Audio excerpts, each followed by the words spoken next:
want to talk about why words matter more than we all think. Hi, I'm Jennifer Rist. I help ambitious professionals and leaders communicate with confidence, lead with clarity, and perform under pressure. So words matter more than we think. We've all been in those discussions and meetings where the tension is thick and you know that the next sentence could either calm the storm or it could fuel the fire, right? I think we've all been in those conversations. And in today's world, what we say, how we say it, and the tone that we carry, it can carry more weight than we even realize. One poorly chosen word, one sharp tone, or one careless moment, it can ripple far beyond the moment and can impact someone's career or even personal integrity. So leveling up our communication skills is important for really any area of your life. Our personal discussions with family and friends, our work life or corporate life, and also speaking at engagements where we're potentially sharing our views and our ideas. How many times have you said something and someone took what you said totally out of context, and you're standing there thinking, you didn't say what they're interpreting. And then you find yourself on defense, right? Backpedaling and fumbling with words to be better understood. It's frustrating and it makes you look and feel less confident. Words hold currency. And when you think about what you say and equate words maybe to money, have your money words, right? You can become more clear and more focused on the words that you choose.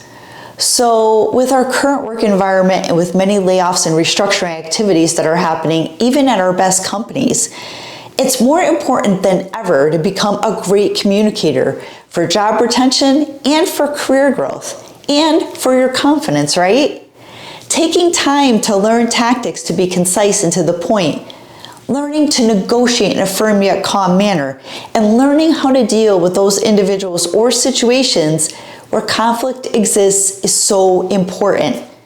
It makes you credible, confident, and someone that most would want on their team, right? Think about it. Think about those that really get to the point and really fine-tune their dialogue in a way that you would totally want them on your team if you had to make a decision, right?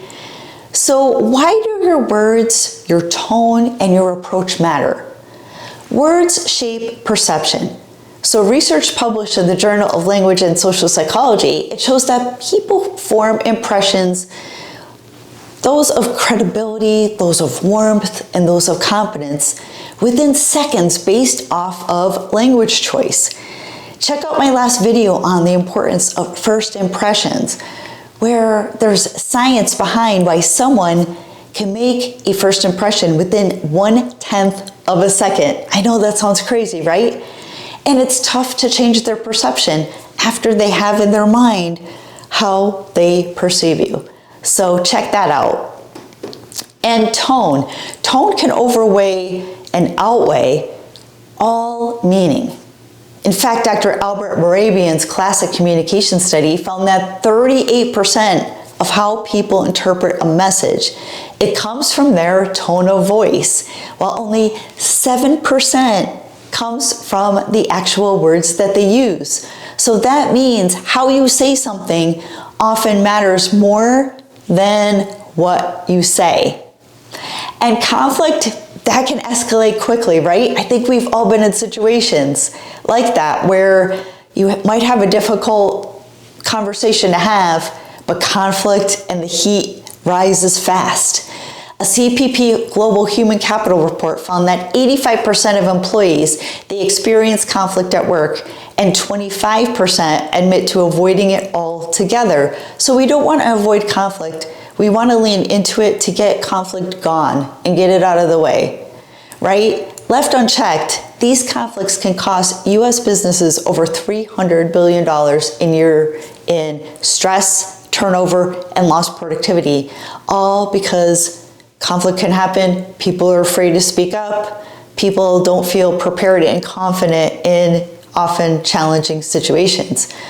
So now layer this on top of today's cultural climate, right? We live in an era where conversations about politics, identity, race, and global events can be landmines. Words might feel harmless to one person, but be very triggering or even dangerous to another. And missteps don't just bruise feelings oftentimes. They can put your career at risk. One viral soundbite, it can tank your reputation. It could also damage your personal integrity, right? Trust is hard enough to build, but it's even harder to rebuild once it's broken. And in extreme cases, it can even put our lives in danger, especially when rhetoric fuels hostility and violence. So we want to say what we want to say. We want to choose our words wisely so we're heard and understood. And as psychologist Daniel Goleman states, he's the author of Emotional Intelligence, he reminds us that self-regulation and empathy are no longer optional. They're leadership essentials, and they will help you. It's better to have some practice dialogue, some common words that you use in your language to be able to bring down the fire, especially if you have a high conflict situation. So what can you do about it? What can you do to try to improve in this area? First, you want to pause before you speak. I say that for everything because I feel like we just have to slow down to not only maybe respond in a way that the other person feels like we hear them, but also slowing down to ask yourself, how might what I say land on this other person, right? Because sometimes we're in such a hurry to come up and say what we want to say, but we really don't think about the words that we're using.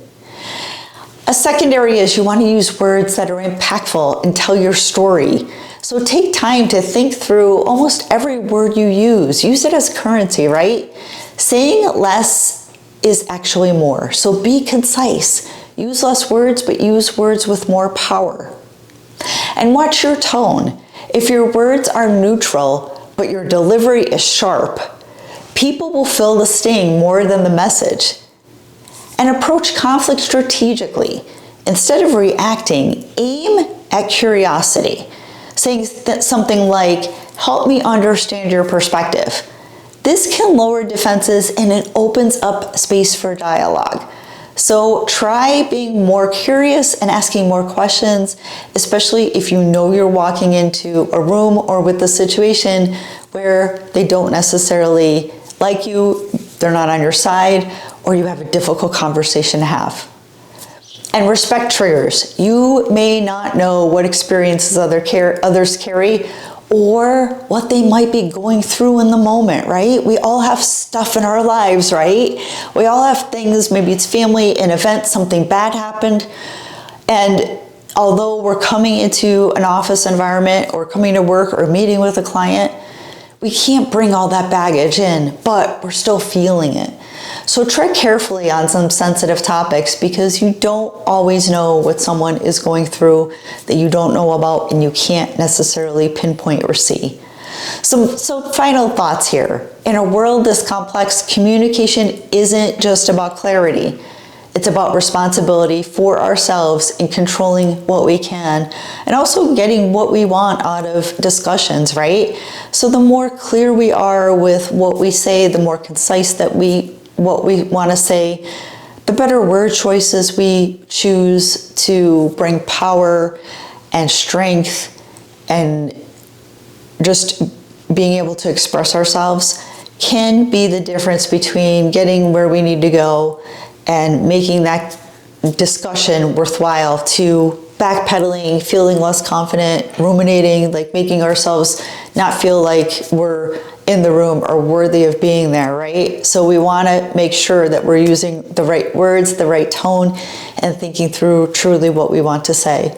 We can't be afraid to communicate, and it's important that we don't avoid important and sometimes often difficult conversations that we may need to have, because we need to do that. However, every word, every tone, and every approach, it matters more than ever. So when we choose them wisely, we get our message across. We look confident and we gain respect. And even more importantly, we feel confident for ourselves, right? So if you found this content helpful, I hope you got something out of this. Please consider sharing, please consider subscribing, and follow me, whether it's on LinkedIn, X, or here on YouTube, and we will see you all next time.